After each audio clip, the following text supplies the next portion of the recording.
Idol Raffy Tulfo, talagang sinupalpal itong si Benny Lagata. Hindi na umano makatarungan ang ginagawa niya sa kanyang partner. Alam niya na moral damages na nga ang mismong sinapit itong si Jezabel ay dadagdagan niya pa ng sakit sa ulo. Alam ni Jezabel sa sarili niya na wala siyang pagkukulang. Pagmamahal, lahat andyan. Hindi man kalakihan ang sweldo sa pinagtatrabauhan niya, pero naging mabuting ina siya para sa anak nilang dalawa.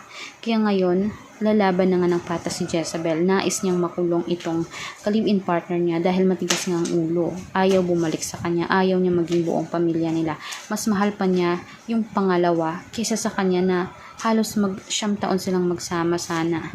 Kaya naman hinihiling mismo ni Jezabel na sana tulungan siya at nagpapasalamat naman siya sa mga suportang natanggap niya na alam naman niya hindi niya masusuklian, pero kahit paano ay magiging mabuting tao siya, magiging mabuting ina at talaga na mga nagpapasalamat din siya sa mga biyayang ipinagkaloob sa kanya dahil doon ay nabigyan siya ng chance na makaprovide at makatulong din sa pamilya.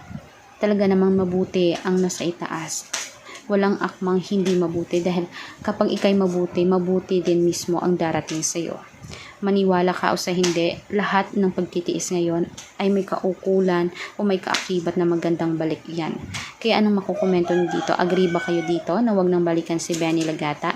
I-komento na sa baba at huwag kalimutan mag-subscribe. I-click ang notification bell para lagi kang updated sa ating future trending videos. I-share na rin po. Salamat.